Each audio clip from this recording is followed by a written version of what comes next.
Hey, it's Chris Aiken from the Classic Metal Show.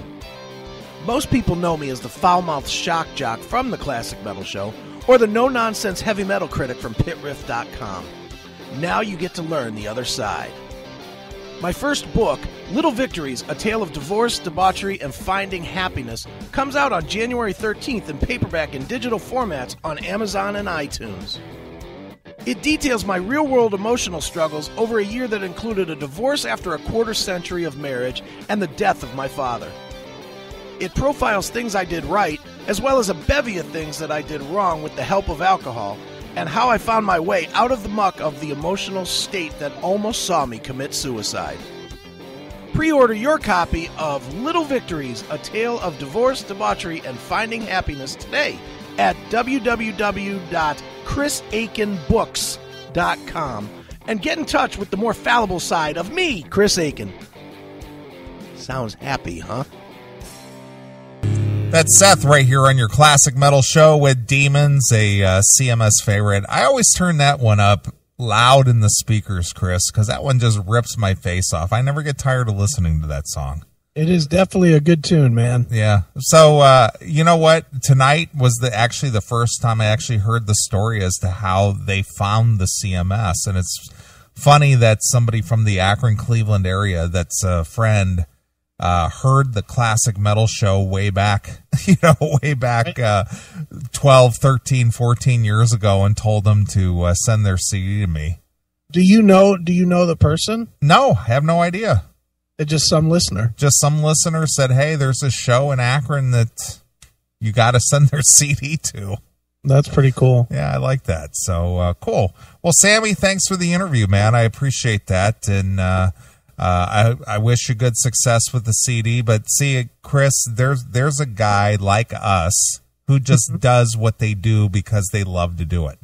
Right. Well, is Sammy still in the chat room? Yeah. If he is, Sammy, let me know if we can put one of the songs with the interview when we put it on Spreaker, and that way people can actually get a taste. Yeah. So that way people... That tomorrow, I mean, worst case, I'll put, maybe like tag the end with those two songs that you just played, because I know he doesn't give a shit about the Seth one. Right. So, we could put those two out there and let people get a feel. If that's up to him. I don't want to do it if they're looking to make that extra $2. Sure.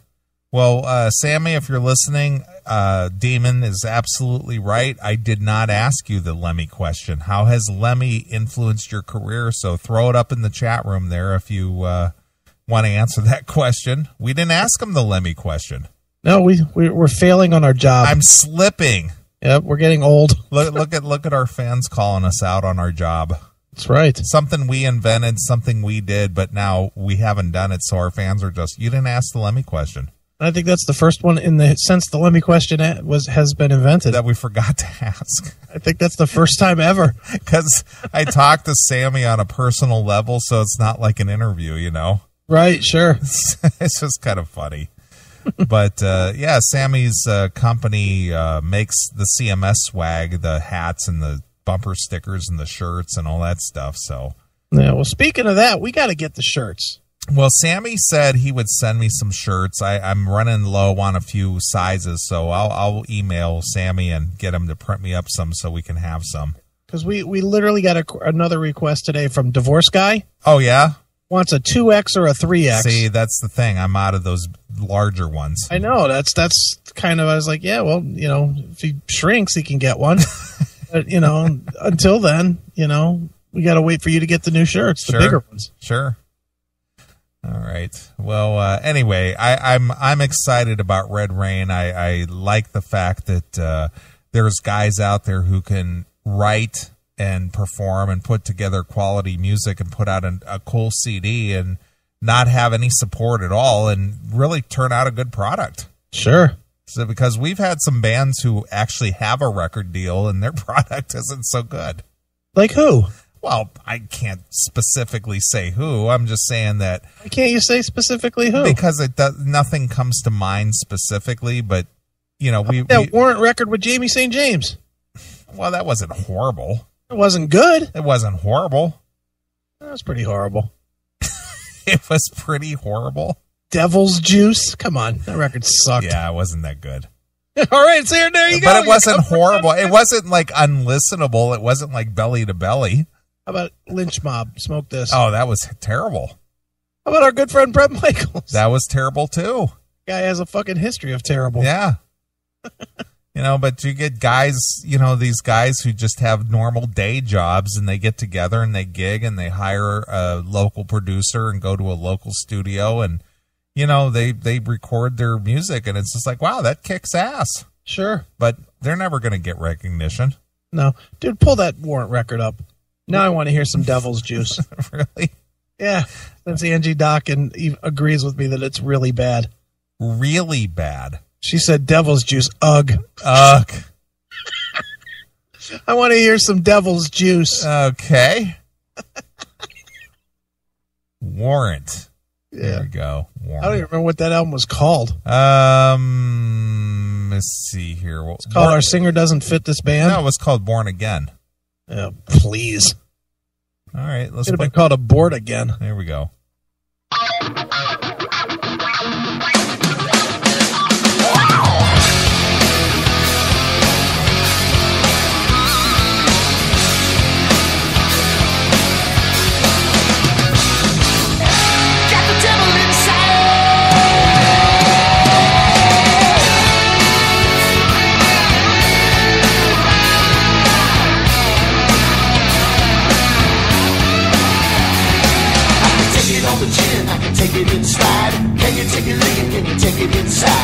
Nothing more than no sensation. Everybody needs a deviation.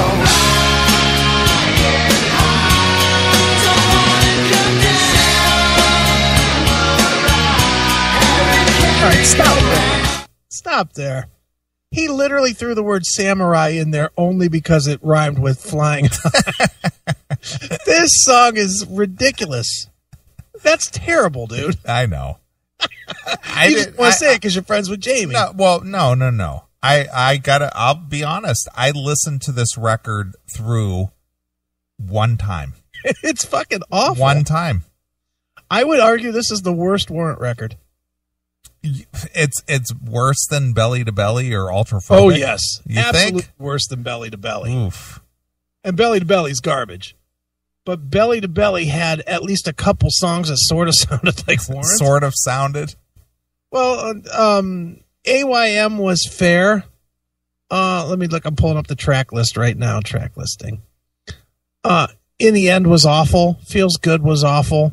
Letter to a Friend was awful. AYM was okay. Indian Giver was okay. Falling Down was awful. Solid was awful. And the rest. Vertigo was pretty good. And all the rest was awful. It's a whole lot of awful. It's not a good record, okay? It's not. It's really not. But I would definitely take this over Devil's Juice or whatever that fucking record is called. It was Born Again. Born Again, right? No, they really weren't born again at that point. Well, it's so bad even they knew that it wasn't good. Yeah, well, I didn't get the whole. See, Jamie fits the black and blue thing, obviously. Yeah, but I didn't get the Jamie St. James and Warrant. That didn't make sense to me at the time. And I'll tell a quick story here. All right. When Jamie first joined Warrant, he was they were out doing some gigs, and Don was here in Chicago, and he was promoting, I think it was Long Way Home. Yeah, I'm pretty sure it was Long Way Home. Right. He was here in Chicago for about 3 days, I think, and they were going to go do a show in Burlington, Iowa, which is just right across the Mississippi River from Illinois. Sure. Well, I picked Don up downtown Chicago at the hotel, and he was doing some press, and he was doing radio and IDs and crap like that. Okay. Well, I picked him up. We drove to Burlington, Iowa, and this was like Jamie's second or third show in Warrant. Okay. And we were backstage, and he was just hanging out with me, and you could see he was clearly nervous because it was a fairly good size festival type thing. It was Dokken, Warrant, Firehouse, and LA Guns. Okay. And he was actually kind of worried about going out in front there about what are the fans going to think because they're expecting Janie Lane. Right. And, you know, I basically had to sit there and kind of like counsel him in a way. I was just like, well, the people are here to hear the songs. Yeah. There's only a certain percentage, and it's not a large percentage, that are specifically looking for Janie Lane. Right. They just want to hear the songs.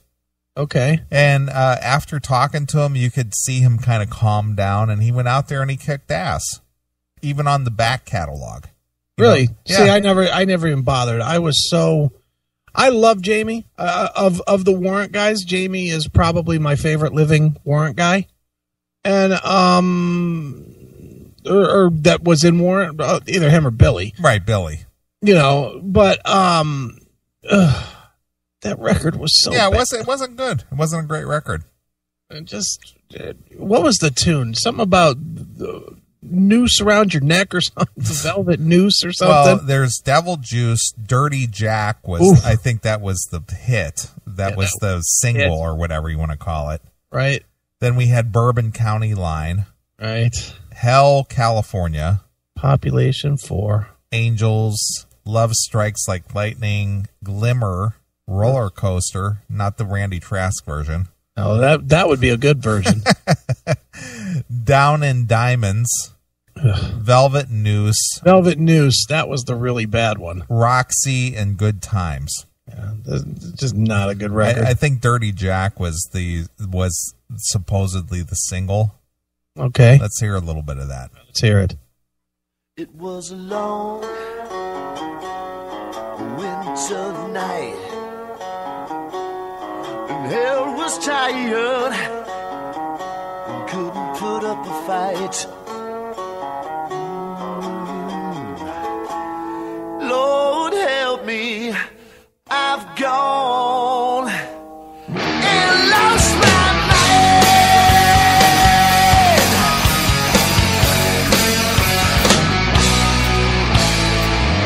I'm shaking like a fish with a hooked mouth. I'm living like a dog without a bone. There we go with the whole dog without a bone thing. Fish with a hook in its mouth, dog without a bone. How many times has the reference "I'm like a dog without a bone"? Yeah, well, I would like to find how many songs out there have used that line about a dog without a bone. Got to be a million. At least. And none of them are good. There's not a song with a dog and a bone in it. Maybe well, I was born under a bad sign, like a dog without a bone. Giving the dog a bone, or AC/DC. I'm a dog without a bone. Yeah, enough with your dogs and your bones. You know what? Enough with that shit. Leave the bones to Steel Panther. Right. Everybody else is not allowed to use the word bone in a song. Well, speaking of Steel Panther, yeah, I forgot to ask Sammy when I had him on the phone, but Steel Panther had played down there in Richmond.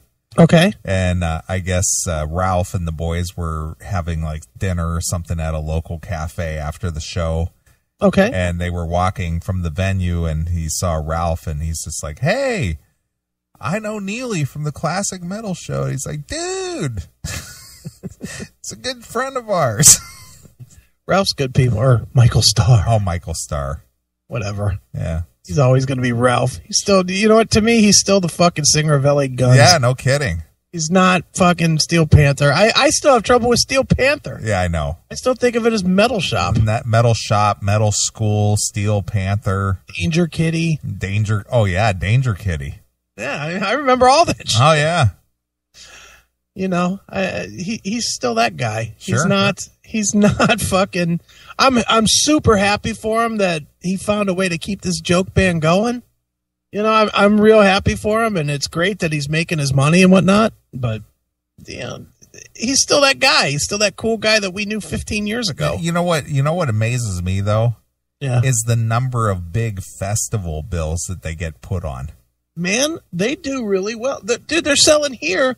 They announced their show here, and they're playing. I think they're playing House of Blues, and they're expecting it to sell out. Yeah, it's crazy. House of Blues holds about 900 to 1,000. More than that here. Really?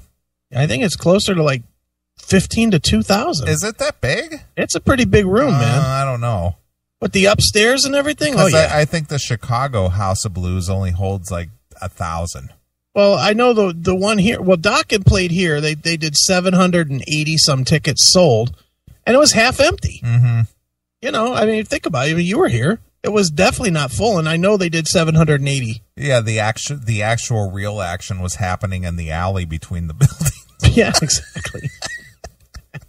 How funny was that? That was good stuff. Yeah, there. See what Sammy says in the chat room. Ralph was real cool. He said, "Shit, I need to call Neely soon." Yeah, he does. Well, we'll be getting that done. Oh, Jackal says 1,200 in Cleveland. Okay. Well, see, I knew it was like 1,000. I thought it was bigger than that. No, I think the House of Blues are about 1,000 on an average. Well, I guess if you would have put 500 more people in there, then it would have been pretty full. So sure, yeah, that's probably about right. Right. But whatever. I hate that room personally. I can't stand seeing shows there. You like the one in Chicago? I'm not a big fan. No, I'm not a huge House of Blues fan. I'm really not either. Not at all. I don't like the layout. It's just too cramped. It is, and and I don't like getting down on that floor because even if you're at a soft show, the guys all want to get all fucking stupid, and then I end up punching somebody in the fucking face, and it's not fun. And I'm getting too old for that shit. You got to do the Chris Porter. You got to punch a fucktard in the face. Well, dude, it's pretty easy when you're at the House of Blues. Turn any direction, you'll find 10 of them. Right. Fucking bunch of fucktards. Right. Oof. Ace rocked the HOB. How about the new Ace album? Oh, I heard about that. Can't wait, huh? What is it Invader? called? Space nice Invaders. Title. Nice title. Can't get past that, can you, yeah, Ace? Nice 1980s reference. Yeah, that's fantastic. Space Invaders. Everything with the Space Ace. Oh, God. Yeah. John Astronomy's all over that, right? Oh, yeah. I got his email this week from Team Ace. Team Ace? Team Ace. Now, do you think we'll get to interview him this time, or do you think that douchebag will say, you guys can't interview him because you disparaged Ace? Or disparaged the Talking Metal? I'm not even going to ask. I don't want to interview him. You guys can't interview Ace because you guys put him down for little dolls. I don't even want to interview Ace. What do you think of that? Do you want to interview Ace? Well, it would be a nice little add to the catalog, but if we don't really care. Is it worth having to deal with John Astronomy? Well, will we have to deal with John Astronomy? Absolutely. How come? Why do you think that? Because even if he has a publicist, the publicist will be feeding back and forth through John. Guaranteed, and I guarantee Ace doesn't pick up the phone himself. I say bring John on. Well, I'm in for that. It's like, dude, why are you such a douche? Yeah, why are you so dumb? And are you really gay? Yeah, and what kind of cock do you suck? Black or white? Tell me, seriously. How much dick does your throat taste, John? Ace's belt buckle is the wang bar. The wang bar. A dumbass. Well, listen, if we got to deal with John Ace, yeah, I say bring him on the show. Yeah, we'll interview John Ace. Dude, I got to know about you, dude. We've been ripping you apart for the last 7-8 years now, so how has the Classic Metal Show influenced your career? Yeah, really. That would be funny. I fucking hate you guys. Yeah. Yeah, good. Well, we don't especially like you either. Yeah, you're an idiot. I got my new cup in the mail, my new coffee cup. Oh, did you? Yeah, with the complaint. Nice. I like that cup. Boy, they do. You're right, too, dude. That's a quality cup. It's a quality product. I bought all the products. Yeah, it's really not the kind of product where I think that, after 10 washes, that shit's going to wash off. No, it won't wash off. Trust me. It's great. I love it. I've been using it every day. Nice. Look at you. Now I need to make more. I do, if I could ever find some time, want to make a bunch of new stuff. Sure. And not so much the shirts or whatever, but I like all the little gimmicky shit. I'd like to get like an iPad case with the CMS on the front. Mm-hmm. Stuff like that I want to get. Well, here in the studio, the thing that I like is the little touch that I have with these mouse pads. Oh, yeah. Because I got these, I got the computers here in the studio, and I got the CMS mouse pads, and they just add a nice little touch, Sure. I know one thing. If Sammy's still listening, since he's a computer retard, Sammy, if you could ask somebody at your job to email me a copy of the CMS logo, that would be awesome, of the CMS Rex guy. I know you can't figure that out yourself, but if you could just use those words to somebody that understands their computer, that would be helpful. That's all. Nice.